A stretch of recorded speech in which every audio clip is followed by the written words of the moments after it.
Avec une production journalière estimée à 163 000 m3, Yesoulou est considérée comme la plus grande station de pompage d'eau en Guinée. C'est ici que l'eau des robinets consommée à Conakry et périphérie est traitée. Pour cela, l'apport de produits chimiques est fondamental. Mais vu la Covid-19 et ses conséquences sur le plan économique, la Société des eaux de Guinée rencontre des problèmes d'approvisionnement en intrants de purification. Pour donc assurer la poursuite du service public, l'ambassade du Japon en Guinée offre ce lot de produits chimiques au gouvernement guinéen. Ce don que nous avons reçu de la part de l'ambassade du Japon est constitué de deux types de produits. Le premier type, c'est l'hypochlorite de calcium. Le deuxième, c'est le sulfate d'aluminium. L'hypochlorite de calcium, c'est une quantité de 30 825 kg qui va nous servir pour un mois.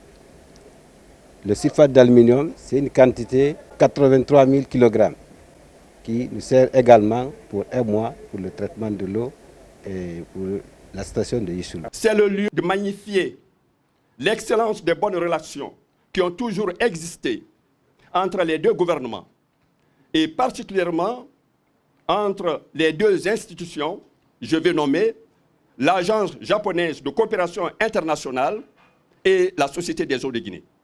Pour le gouvernement nippon, à travers la JICA, Agence japonaise de coopération internationale, ce dont traduit d'une part l'excellence des relations qui unissent les deux pays et de l'autre un apport au pays en guise de soutien aux efforts face à l'épidémie de la Covid-19.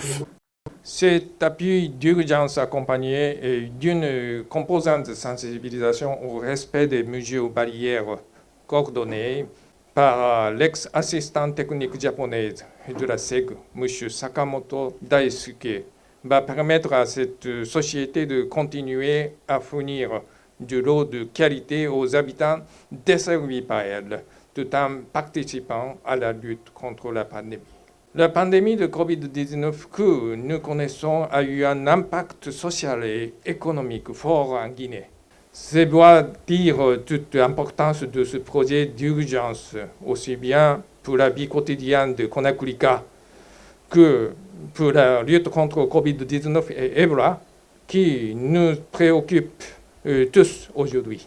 Permettre à la Guinée d'avoir la potabilisation de son eau à partir de Yesoulou est très important pour nous. Donc nous vous remercions très sincèrement du fond du cœur, au nom de tous les collaborateurs et du ministre d'État, pour ce don crucial que vous apportez à la Guinée et qui va nous permettre d'atteindre les objectifs qui sont assignés, que vous venez de citer, l'eau et assainissement pour tous à l'horizon 2030. Depuis 1990, le Japon a fourni d'importants appuis techniques et financiers à la Guinée dans le domaine de l'approvisionnement en eau. Cet autre, d'une valeur de plus d'1 milliard de francs guinéens, vient agrandir ce champ dans la coopération entre les deux pays.